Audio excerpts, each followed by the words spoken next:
Singh, General Secretary Incharge Dhubri,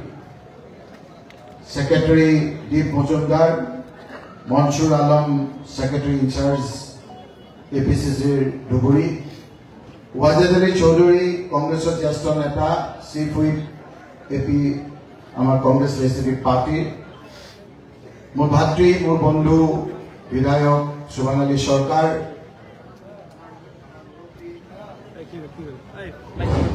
আমার মুরব্বী অভিভাবক প্রাক্তন বিধায়ক মন্ত্রী নজিবুল হুমায়ুন ডাঙৰীয়া, ইয়াত উপস্থিত থকা কংগ্ৰেছৰ জ্যেষ্ঠ নেতাসকল, প্ৰদেশ কংগ্ৰেছৰ সাধাৰণ সম্পাদক মহন্ত ডাঙৰীয়াকে প্ৰমুখ্য কৰি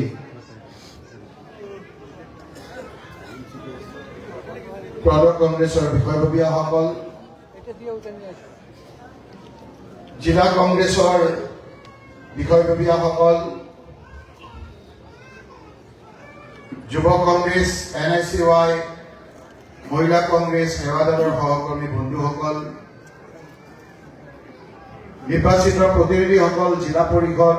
পঞ্চায়ত, আঞ্চলিক পঞ্চায়ত, ব্লক কংগ্ৰেছ আৰু মহিলা কংগ্ৰেছ, ব্লক কংগ্ৰেছ আৰু মণ্ডল কংগ্ৰেছৰ পৰা অহা কংগ্ৰেছৰ নেতৃবৃন্দ আৰু আজি ইয়াত অংশগ্ৰহণ কৰিবলৈ অহা কংগ্ৰেছৰ নেতা কৰ্মীসকল, ইতিমধ্যে সুভান আলী সৰকাৰ ডাঙৰীয়াই কৈছে যে বিগত দিনত কংগ্ৰেছ দলৰ পৰা বিভিন্ন কাৰণত যিসকল আঁতৰি গৈছে আৰু বিভিন্ন দলত ৰাজনৈতিক মতাদৰ্শৰে তেওঁলোকে বিভিন্ন ধৰণৰ কাম কৰা লোকসকলক আজি গৌৰৱ গগৈ ডাঙৰীয়াক কংগ্ৰেছৰ প্ৰদেশ কংগ্ৰেছৰ সভাপতি হোৱাৰ বাবে যিটো বাতাবৰণ অসমত সৃষ্টি হৈছে, ৰাহুল গান্ধী ডাঙৰীয়াই ভোট চুৰ কৰা যিটো ধৰা পেলাইছে, খাৰ্গে ডাঙৰীয়াৰ নেতৃত্বত গোটেই ভাৰতবৰ্ষত যেনেকৈ কংগ্ৰেছ আজি একত্ৰিত হৈছে, এই গোটেই কথাবিলাক সূক্ষ্মভাৱে চালি জাৰি চাই আজি গোটেই অসমতে ব্যাপক আকাৰে কংগ্ৰেছ দলৰ ফালে বতাহ ফুলিছে আৰু একেদিনাই আজি গৌৰৱ গগৈ ডাঙৰীয়া সভাপতি হৈ থকা অৱস্থাত ৮,০০০ বিভিন্ন দলৰ মানুহে আজি কংগ্ৰেছত জন্মগ্ৰহণ কৰিছে। তাৰে লগত সংগতি ৰাখি আজি আমি ধুবুৰীত এই অনুষ্ঠানটো আয়োজন কৰিছো। ধুবুৰীত আজি আপোনালোকে দেখিছে কোনবিলাক মানুহ আহিছে। কৈছে আজি আমাৰ সুভান আলী চৰকাৰে বিগত দিনত কংগ্ৰেছ দলে মোক ইয়াত সংসদ হিচাপে MP হিচাপে প্ৰাৰ্থী দিয়াৰ পিছত তেওঁলোকে বিভিন্ন কাৰণত কংগ্ৰেছ দলৰ পৰা আঁতৰি গৈছে, কিন্তু আমি সেইবিলাক কথা ৰাখিব বিচৰা নাই। আজি আমি সকলোকে লৈ ল'বলৈ বিচাৰিছো। অকল যে সেইসকলে জইন কৰিছে সেইটো নহয়। আজি আমাৰ তপন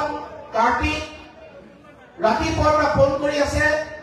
যে কুজাজপন্থী লোকসকলে আজি এই বিজেপি চৰকাৰক বেয়া পাইছে, হিমন্ত বিশ্ব শৰ্মাৰ অত্যাচাৰত থাকিব নোৱাৰা হৈছে, ন্যায্য প্ৰাপ্যৰ বাবে তেওঁলোকে গণতান্ত্ৰিকভাৱে আন্দোলন কৰিবলৈ আহোঁতে গুৰুকৈ পুলিচে মাৰিছে। এই কথাবিলাকত অতিষ্ঠ হৈ আজি কুজাজপন্থী বহু লোকে আহি আজি অংশগ্ৰহণ কৰিব বিচাৰিছে। আজি আমাৰ বিলাসীপাৰাৰ পৰা শিডুল কাষ্ট বহুত মানুহে কৈছে যে বহু আশা কৰি আমি বিজেপি কৰি আছিলো ইমান দিন, হিমন্ত বিশ্ব শৰ্মাৰ কাণ্ড কাৰখানাত আমি লজ্জিত হৈছো আৰু সেইকাৰণে আজি আমাক লিষ্ট দি দিছে। তাৰে প্ৰায় ৫০০ মানুহে জইন কৰিব বিচাৰিছে, কিন্তু তেওঁলোকে কৈছে যে আমি ৫০০ মানুহ একেলগে ইয়ালৈ আহিবলৈ দিগদাৰ। আজি আমাৰ চাপৰৰ বজাৰৰ দিন, আমি তাৰ পৰা ১০০জন মানুহ ইয়ালৈ পঠিয়াই দিছে। বিলাসীপাৰা গুৰুগঞ্জ বাকী সমষ্টিবিলাকো আছেই। আজি আমাৰ এই সমষ্টিৰ লোকসকলে আজি যিসকলে ইয়াত অংশগ্ৰহণ কৰিবলৈ আহিছে, পুনৰবাৰ কৈছো, আমাৰ যি সুভান আলী চৰকাৰে কৈছে, ৱাজেদ আলী চৌধুৰীয়ে কৈছে যে আমি লিমিটেড কিছু লোকক ইয়ালৈ মাতি আনিছো, এই সকলোকে আমি আদৰণি জনাইছো আৰু স্বাগতম জনাইছো। আজি আপোনালোকৰ অংশগ্ৰহণেৰে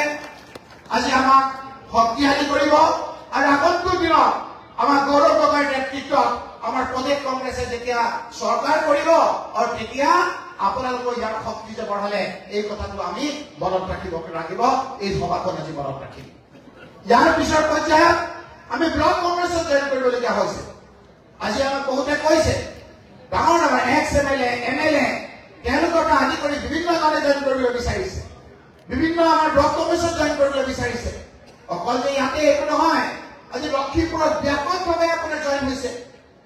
আজি আপোনাৰ উজনি অসমৰ সকলো লোকে আজি এই মুখ্যমন্ত্ৰীৰ পৰা উৎকৃষ্ট হৈ গৈছে বৰাকভেলীৰ কথা কওক পাহাৰৰ কথা কওক ভৈয়ামৰ কথা কওক সকলো জাতি জনগোষ্ঠীৰ কথা কওক আজি মনবিলাক আজি বেয়া আজি হিমন্ত বিশ্ব শৰ্মা ডাঙৰীয়াই আজি এই কাৰ্যসূচী জনাৰ লগে লগে তেওঁৰ আজি টোপনি নাইকিয়া হৈছে আজি গুৰুকঞ্জলৈ তেওঁ আহিছে গুৰুকঞ্জত তেওঁ ৰাজনীতি কথা বতৰাৰে তেওঁ কিছু মহিলাক অনুদান দিবৰ কাৰণে ইয়ালৈ আহিছে আমাৰ দিনতো আমি অনুদান দিছো কংগ্ৰেছৰ দিনত আমি পাহৰি গৈছো আজি এটা সমষ্টিত ২৭,০০০ মানুহক ইণ্ডিভিজুৱেল বেনিফিট দিছো আমি ঘৰ দিছিলো দুখীয়া মানুহক আমি ৰাজমিস্ত্ৰীকো আমি ১০,০০০-১৫,০০০ টকা দিছিলো বিয়া নোহোৱা ছোৱালীকো আমি পইচা দিছিলো তৰুণ গগৈ ডাঙৰীয়াৰ আত্মসহায়ক গোটৰ যোগেদি এই যে আত্মসহায়ক গোটবিলাক দিছে এই আত্মসহায়ক গোটবিলাক কাৰ কেনেকুৱা আজি যিবিলাক আত্মসহায়ক গোট দিছে সেইবিলাক NRLM বুলি কয় নেশ্যনেল ৰুৰেল লাইভলিহুড মিছন যেতিয়া সোনিয়া গান্ধী অধ্যক্ষ আছিল দিল্লীত যেতিয়া ডক্টৰ মনমোহন সিং প্ৰধানমন্ত্ৰী আছিল এই আঁচনি তেতিয়া কৰিছিল ৰকিবুল হুছেইন তৰুণ গগৈ মন্ত্ৰী সভাত যেতিয়া পঞ্চায়তৰ মন্ত্ৰী আছিল তেতিয়া আসাম ষ্টেট ৰুৰেল লাইভলিহুড মিছনৰ যোগেদি এই আত্মসহায়ক গোটৰ যোগেদি আমি ১০,০০০ টকা দিয়াৰ ব্যৱস্থা কৰিছিলো মহিলাসকলে এই কথাবিলাক জানে আমি গৰ্ভৱতী তিৰোতাক আমি বিভিন্ন ৰকমে অনুদান দিছিলো সন্তান প্ৰসৱ দিনৰ পৰা সন্তান জন্ম হোৱা লালন পালনলৈকে আমি দিছিলো আমি আজি পাহৰি গৈছো কংগ্ৰেছৰ দিনত এই যে চাউল ফ্ৰী দিছিলে আমি ৩ টকাত দিছিলো ২৫ টকা বজাৰৰ পাতিতে কিনি আমি ৩ টকাত চাউল দিছিলো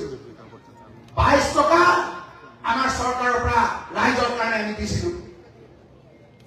৩ টকাত আপোনালোকে চাউল পাইছে সেই ৩ টকা চাউল এতিয়া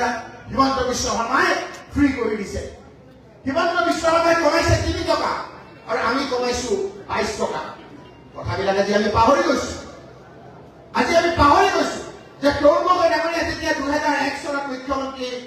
হৈছিল সেই সময়ত অসমৰ কি অৱস্থা আছিল স্কুলত ল'ৰা ছোৱালী যোৱা নাছিল স্কুলত দুপৰীয়া খোৱা দিব নোৱাৰাৰ কাৰণে দুখীয়া ল'ৰা ছোৱালীয়ে স্কুলত ল'ৰা ছোৱালী পঠাব পৰা নাছিল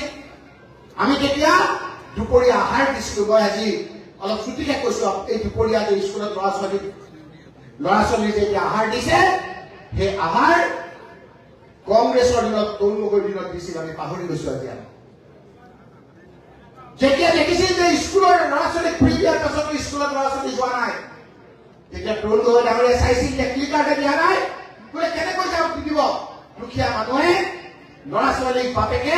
কাপোৰ দিব নোৱাৰে ধনী ল'ৰাবিলাকে ধুনীয়া ধুনীয়া কাপোৰ পিন্ধি যায় তেতিয়া তৰুণ গগৈ ডাঙৰীয়াই এই দুখীয়া ল'ৰা ছোৱালীবিলাকৰ কাৰণে ফ্ৰী ইউনিফৰ্ম দিয়া আছিল ফ্ৰী ইউনিফৰ্ম আজি আমাৰ তৰুণ গগৈ চৰকাৰে দিছিল আমি আজি পাহৰি গৈছো যাতে ধনী আৰু দুখীয়া একেলগে বহি যাব পাৰে তাৰ পিছতো যেতিয়া ল'ৰা ছোৱালী যোৱা নাই তেতিয়া ক'লে কিয় যোৱা নাই বোলে কাপোৰটো পাইছে দুপৰীয়া খোৱাটো পাইছে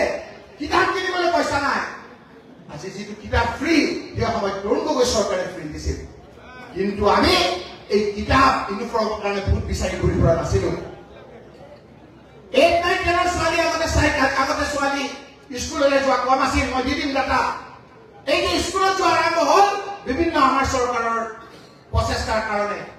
8-9-10 ছোৱালী চাইকেল দিয়া ব্যৱস্থাটো তৰুণ গগৈ চৰকাৰে কৰিছিল ফাৰ্ষ্ট ডিভিজন পাছ কৰিলে কম্পিউটাৰ দিয়া যিটো এতিয়া হিমন্ত বিশ্ব শৰ্মা চৰকাৰে বন্ধ কৰি দিছে সেই কথাটো সেই সময়ত প্ৰৱৰ্তন হৈছিল পঢ়াৰ ক্ষেত্ৰতে আন্দোলনৰ সৃষ্টি হৈছিল দুখীয়া ল'ৰা ছোৱালীয়ে ভালকে পঢ়ি ভাল ৰিজাল্ট কৰা আৰম্ভ কৰিছিল এক সুন্দৰ পৰিৱেশৰ সৃষ্টি হৈছিল সেই সময়ত কিন্তু এই আঁচনিক দি আমি ভোট খোজা নাছিলো আজি যিটো গুৰুগঞ্জত বিভিন্ন ঠাইত আজি মুখ্যমন্ত্ৰী আহি পেণ্ডেল কৰিছে মহিলাসকলক মাতি আনিছে কেইগৰাকী মহিলাক আজি দিব 10 গৰাকী 15 গৰাকী মহিলাক আজি অনুদান দিব হাজাৰ হাজাৰ চৰকাৰী ঘৰৰ কাম কাজ এৰি কৰি লৈ আহিছে যদি অনুদান তুমি একাউণ্টত দিয়া তেতিয়াহ'লে তোমাৰ যদি ৰাজনীতি নাই চৰকাৰৰ পইচা আমাৰ টেক্সৰ পইচা তেতিয়াহ'লে এই মানুহখিনি পাতি আনি কিয় অসুবিধা দিছা তুমি আহাৰ কাৰণে যে হেলিকপ্টাৰ লৈ আহিছা এক দিনত যে আহোঁতে তোমালোকে 20 লাখ 30 লাখ টকা খৰচ কৰিছা সেই টকা কাৰ তুমি ৰাইজত কোৱা যে তোমাৰ বিজেপিৰ নে ৰাইজৰ টেক্সৰ পইচা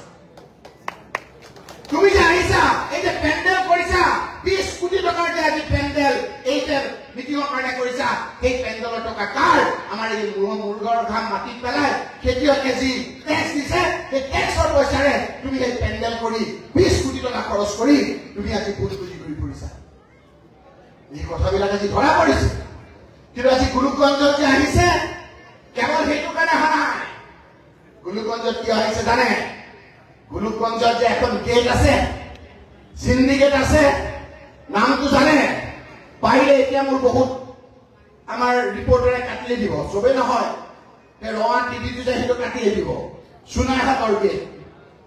তপন কাৰ্তিক গোলকগঞ্জত আপোনালোকে জানে ধুবুৰীৰ মানুহবিলাক বেয়া হিমন্ত বিশ্ব শৰ্মাৰ কাৰণে কিন্তু টেক্সৰ সিন্ডিকেটৰ পইচাটো কথা খুব ভাল লাগে আজি সোণাইহাটত যি আপোনাৰ সিন্ডিকেট চলি আছে যি মহন্ত নামৰ এজনে যি সিন্ডিকেট চলাই আছে আমাক যিসকলে হাত কৰিব পৰা নাই সেই গেটটো আজি পিটিচি নিৰ্বাচনত চৰকাৰ তেওঁলোকৰ সলনি হোৱাৰ কাৰণে কেইদিনমান বন্ধ হৈ আছে লেনা দেনাত অলপ অসুবিধা হৈ আছে মই খোলাকে কৈছো আজি মুখ্যমন্ত্ৰী ডাঙৰীয়াই সেই আজি গোলকগঞ্জলৈ আহি সেই সিন্ডিকেটটো চাব কেইদিনমানৰ পিছত খোলাৰ কাৰণে কথা বতৰা পাতি ঠিক ঠাক কৰিবৰ কাৰণে ইয়াত মনে মনে আহিছে আজি সোণাইহাটৰ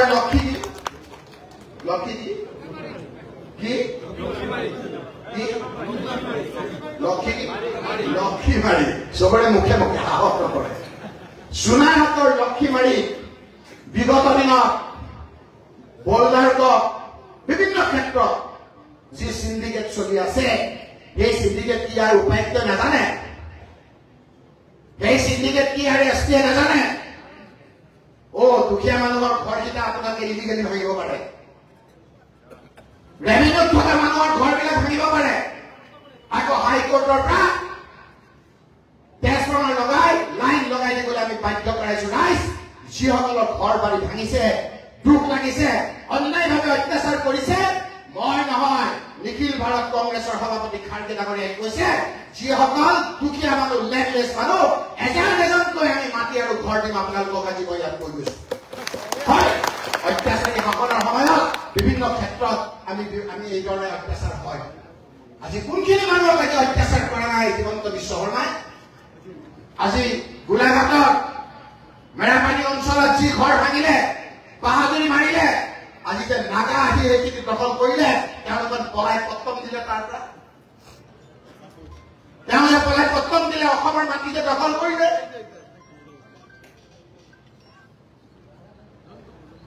এই কথাবিলাক আজি ৰাইজে দেখি আছে এই কথাবিলাক নিৰবেচনে দেখি আছে আজি আহোম সম্প্ৰদায়ৰ লোকসকলৰ মনবিলাক বেয়া ছয় জনগোষ্ঠীৰ লোকসকলৰ মনবিলাক বেয়া কাৰ্বি আংলঙৰ মানুহৰ মনবিলাক বেয়া তাৰ কাউন্সিলে খুলি খাইছে মানুহক বৰাকলিৰ আগতে 15টা চিট আছিল আজি 13টা কৰি দিলে মৰাণ মটকব আদি কৰি বিভিন্ন জনে ৰাজপথত নামিবলগীয়া হৈছে চুতীয়া সম্প্ৰদায়ৰ লোকসকলে ৰাজপথত নামিবলগীয়া হৈছে কুচাৰবৰ্তী লোকসকলে ন্যায্য প্ৰাপ্যৰ কাৰণে ৰাস্তাত নামাৰ কাৰণে আজি পুলিচ টকাই গুৰুকে মাৰিছে এই কথাবিলাক যেতিয়া ৰাইজে বুজনি গুমৰি আছে দিল্লীৰ বিজেপিয়ে গম পাই গৈছে যে হিমন্ত বিশ্ব থকালৈকে আৰু আমাৰ চৰকাৰ এইবাৰ নেচেল এইবাৰ নহব সেইকাৰণে মই হিমন্ত বিশ্ব শৰ্মা ডাঙৰীয়া এইকেইটা দিন বেছি সমালোচনা কৰা নাই কিয় কৰা নাই দিল্লীৰ পৰা বোলে বিজেপিয়ে মুখ্যমন্ত্ৰী সলনি কৰিবৰ কাৰণে 3জনৰ নাম পঠিয়াই দিছে সেই 3জনৰ নামত কাক দিব আজি বিজেপিৰ মাজত চৰ্চা হৈ আছে সেইকাৰণে হিমন্ত বিশ্ব শৰ্মাই ৰাতিপুৱা যি কয় গধূলি বেলেগ কয় দুপৰীয়া আজি কয় বেলেগ এটা কয় হয়নে নহয় আজি জুবিন গাৰ্গৰ কবললৈ যি অসংলগ্ন কথা কৈছে আজি ইন্টেলিজেন্স ৰিপৰ্ট বিশ্ব শৰ্মাক সলনি কৰিবলৈ আজি বিচাৰিছে। আমি বিচাৰিছো যে জুবিন গাৰ্গ আমাৰ সকলোৰে মৰমৰ আদৰৰ হিয়াৰ আমঠু। জুবিন গাৰ্গক লৈ আপুনি ৰাজনীতি নকৰিব। জীৱন জুবিন গাৰ্গক কোনে হত্যা কৰিলে তাৰ বিচাৰ লাগে। এইকেইটাতো দেখা হাতী যেনেকৈ দেখা জাতকেইটা খোৱা জাতকেইটা বেলেগ, যিকেইটাক এৰেষ্ট কৰিলে জুবিন গাৰ্গৰ ক্ষেত্ৰত সেইকেইটাও হাতীৰ দাঁতৰ নিচিনা। এইকেইটা দেখা জাত, কিন্তু খোৱাৰ জাত বেলেগ। ষড়যন্ত্ৰ কোনে কৰিছে, জুবিন গাৰ্গৰ হত্যাকাণ্ডত কোন কোন জড়িত, এই কথাবিলাক এটা সময়ত ওলাব। সেইকাৰণে আজি মুখ্যমন্ত্ৰী ডাঙৰীয়াৰ আজি আপোনাৰ বিভিন্ন ক্ষেত্ৰত আজি কথাৰ অহংগত কথা হৈছে। আমি বিচাৰিছো যে জুবিন গাৰ্গৰ এই গোটেই প্ৰক্ৰিয়াটো কোন ষড়যন্ত্ৰকাৰী সেইটো উলিয়াব লাগে। জুবিন গাৰ্গক বেয়া পোৱাৰ কাৰণ কি? জুবিন গাৰ্গৰ জীৱিতকালত কোনে কিমান সমালোচনা কৰিছে? হ'ব পাৰে বিভিন্নজনে বিভিন্ন ধৰণৰ আদৰ্শত বিশ্বাসী। জুবিন গাৰ্গে কৈছিল যে মোৰ জাতি নাই, মোৰ ধৰ্ম নাই, মই সকলোকে একেলগে থাকো, মই সকলোকে মানুহ হয়, মোৰ সকলো প্ৰকৃতি মোৰ সকলো। সেই সময়ত সকলোতকৈ বেছি সমালোচনা কৰিছিল হিমন্ত বিশ্ব শৰ্মা ডাঙৰীয়াই। জুবিন গাৰ্গ ডাঙৰীয়া জীৱিত কালত সকলোতকৈ বেছি কতো সমালোচনা কৰা ব্যক্তি হল হিমন্ত বিশ্ব শৰ্মা ডাঙৰীয়া। আৰু জুবিন গাৰ্গ ডাঙৰীয়াই কৈছিল যে মই সকলো একেলগে থকাটো বিচাৰো। এই জুবিন গাৰ্গৰ সমৰ্থনত বিজেপি চৰকাৰ হৈছিল, কৈছিল বিজেপিক ভোট দিবলৈ। এইকেইটা দিন হোৱাৰ লগে লগে জুবিন গাৰ্গে কি কৈছে আপোনালোকে দেখিছে যে বিজেপিক ভোট নিদিব। কিয় অতিষ্ঠ হৈছিল? কিয় অতিষ্ঠ হৈছিল? তেওঁ কৈছিল যে আমাৰ মানুহক ভাগ ভাগ নকৰিব। জুবিন গাৰ্গে কৈছিল দুটা মাত্ৰ পৃথিৱীত জাতি আছে, দুই প্ৰকাৰ আছে, এটা হল ধনী, এটা হল দুখীয়া। মই দুখীয়াৰ পক্ষ। এই দুখীয়াৰ পক্ষত থকাৰ কাৰণে পুঁজিপতি গোষ্ঠীৰ প্ৰচেষ্টা আজি আমি হিমন্ত বিশ্ব শৰ্মাই বিভিন্ন ক্ষেত্ৰত এই কটু সমালোচনা কৰিছিল জুবিন গাৰ্গক। জুবিন গাৰ্গক চাওক, জুবিন গাৰ্গ ডাঙৰীয়া এতিয়া সামাজিক জুবিন ক্ষেত্ৰত লগ পাবলৈ অজস্ৰ লোক যায়, দানৱীসকল যায়, বিভিন্ন ডেকা শক্তি যায়। বিশেষকৈ আজিকালি যিটো জেন জি বুলি কয় 1994 পৰা 2012 চনলৈ যিসকলে ৰাস্তাত নামি নেপাল চৰকাৰ বৰখাস্ত কৰিছে, সেই লোকসকল আজি অতিষ্ঠ হৈছে। সেই লোকসকলে জুবিন গাৰ্গৰ গান শুনি শুনি ডাঙৰ দীঘল হৈছে। জুবিন গাৰ্গ বুলি ক'লে কৰ মানুহ কৰ তেখেত সকলো তালৈ যায়।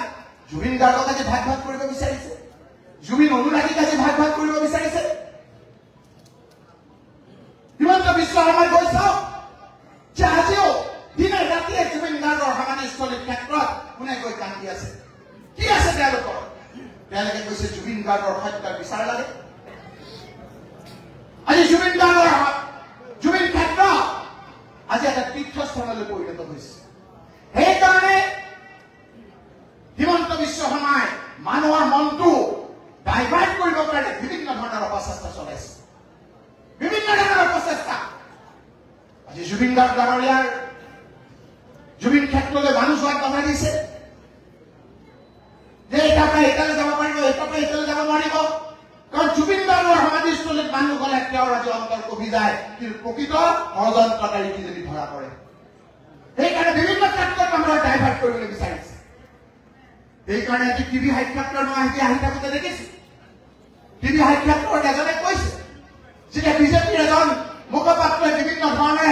সমালোচনা কৰিছে, ভালকৈ পৰীক্ষা দিব নোৱাৰে, তেওঁ গৰু বিষয় ৰচনা এখন কৰি গৈছিল। গৰু বিষয় ৰচনা বাহিৰে বেলেগ ৰচনা তেওঁ নাজানে, কিন্তু যেতিয়া প্ৰশ্নৰ কাকত আহিলে তেতিয়া দেখিলে যে বানপানী আহিছে। যেতিয়া বানপানী আহিছে তেওঁ কি কৰিব? তেতিয়া লিখিলে যে আমাৰ গাঁৱত বানপানী হয়, বানপানী হোৱাৰ লগে লগে গৰু ছাগলী সকলো আমাৰ বিপদত পৰে, গৰুবিলাক উঠি যায়, গৰু আমাক পুহু গৰু গাখীৰ খাওঁ তাৰপিছত গৰু ৰচনা লিখা আৰম্ভ কৰিলে বানপানী হাতে গৰু ৰচনা লিখা আৰম্ভ কৰিলে মুখ্যজনে আজিও ঠিক একেদৰে হিমন্ত বিশ্ব শৰ্মা চৰকাৰে যেতিয়াই জুবিন গাৰ্গৰ কথা আহে মানুহৰ মনটো বেলেগ ফালে ধাপলি মেলিবলৈ বিভিন্ন ধৰণৰ প্ৰচেষ্টা চলায় কিন্তু হিমন্ত বিশ্ব শৰ্মা নাগৰিয়া জুবিন গাৰ্গ ডাঙৰীয়াই কৈ গৈছিল পলিটিক্স নকৰিবা তোমাৰ এইটো শেষ অধ্যায় সেইকাৰণে মৰণ জন্মত লাগি গৈছা তুমি সকলো পাহৰি বিভিন্ন জনক গালি অপনি পাৰিছা কিন্তু তুমিতো মানুহেতো তোমাৰ সকলো ভোগত্ব তোমাকতো নাকচ কৰিবই উপাৰ্জনো আছে এই যে দুখীয়া মানুহৰ যে অন্ন কাঢ়িছা দুখীয়া মানুহক যে বিভিন্ন ধৰণৰ হত্যা কৰিছা বিভিন্ন ধৰণে জাতি জনগোষ্ঠীৰ মনত যিটো তুমি কষ্ট দিছা তুমি যেনেকৈ মুছলিমে কিছুমানক লৈ পেলাই চিণ্ডিকেট কৰিছা এই কথাবিলাক ৰাইজে চাই আছে সেইকাৰণে গৌৰৱ গগৈ ডাঙৰীয়াই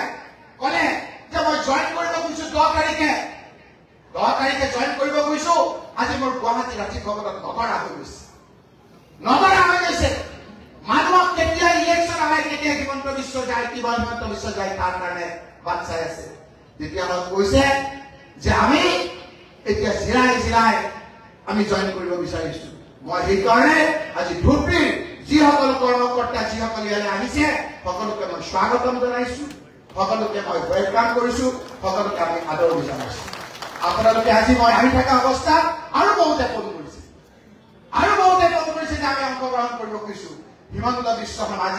আজি আমাৰ সুভাষ চৰকাৰে এটা কথা কয় মই একমত নহয়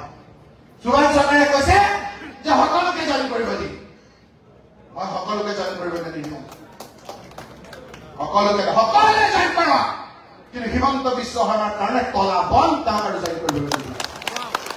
হিমন্ত বিশ্ব শৰ্মাৰ বাহিৰে যোন আহে আমি জইন কৰিব নিদিম কিন্তু হিমন্ত বিশ্ব শৰ্মাৰ তলা মাৰি বদৰ দিন আন্দোলনৰ পকেটত সোমাই দিম কেইদিনমানৰ পিছত চাব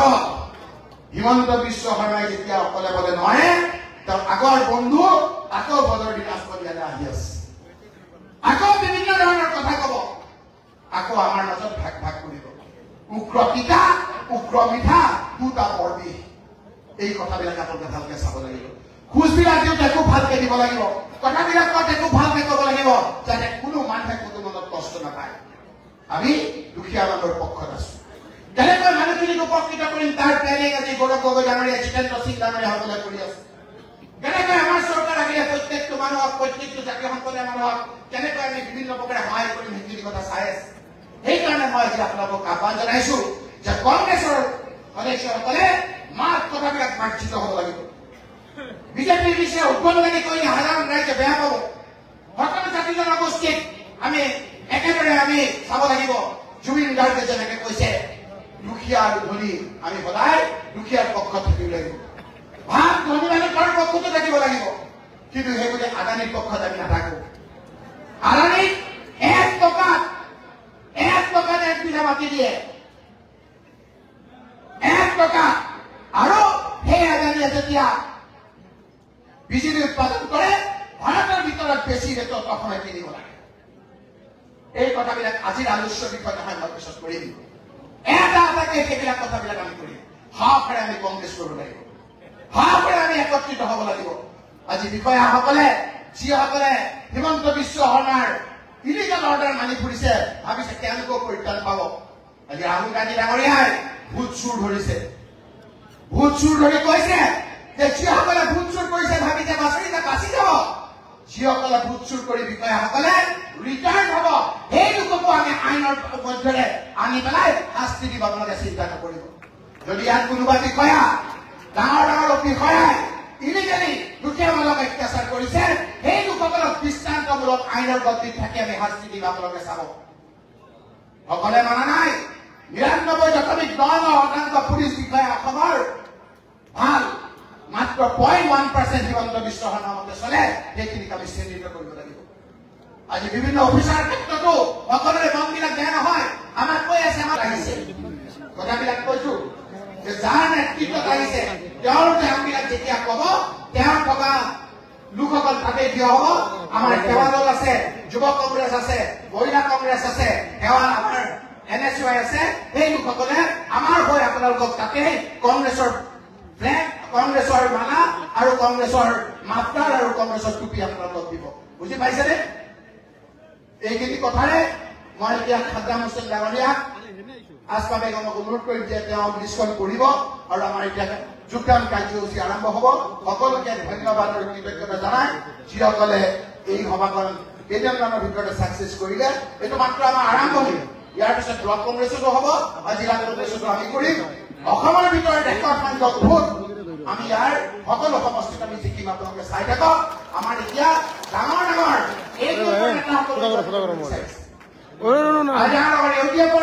আমি কাৰো বাধা নিদিওঁ। মই আজি খোলাকে কৈছো, আমি কাকো বাধা নিদিওঁ। এইখিনি কথা আমি পাতি লওঁ। যিসকলে কংগ্ৰেছত থাকি এইটো কথাও ক'ব লাগিব, যোৱা ইয়াত আমি জিকাৰ পিছতো জিলা পৰিষদ গঠন কৰাৰ অসুবিধা আছে, সেই সকলকো আমি চিহ্নিত কৰিম। আপোনালোকে চিন্তা নকৰিব, সেই সকলকো আমি চিহ্নিত কৰিব। কাৰণ আমাৰ মনৰ দুখ, মণ্ডল কংগ্ৰেছ, যুৱ কংগ্ৰেছ, NSY গোটেই বিগতৰ দুখবিলাক আমি জানিছো। আমাৰ ভোট দিয়াৰ পিছতো মাত্ৰ 10জন মেম্বাৰৰ কাৰণে আমি আজি যি লাজ পাইছো, এই কথাখিনি আমি চাব লাগিব। মই বিনা চিন্তাই আজি আপোনালোকক এইখিনি কথা কৈছো। এইখিনি কথা আপোনালোকক কৈ আমি সকলে একগোট হৈ সকলো প্ৰাৰ্থীক কংগ্ৰেছত জিকোৱাৰ কাৰণে আমি চেষ্টা কৰিম। আমি জিকাম আৰু গৌৰৱ গগৈৰ নেতৃত্বত আজি আমি এখন চৰকাৰ কৰিম। সেই কথাখিনি কেৱল সময়তে আপোনালোকে অপেক্ষা কৰক। হিমন্ত বিশ্ব শৰ্মাই আজি যি ধৰণৰ অসম্পূৰ্ণ কথা কৈ আছে তাৰে আজি প্ৰমাণ। পুনৰবাৰ আপোনালোক সকলোকে ধন্যবাদ আৰু কৃতজ্ঞতা জনাই মোৰ বক্তব্য ইমানতে শেষ কৰিছো। ধন্যবাদ। জয় অসম, জয় ধন্যবাদ মাননীয় সম্পাদক মহোদয়। এতিয়া আমাৰ অসম প্ৰদেশ কংগ্ৰেছ কমিটিৰ যাৰা সাধাৰণ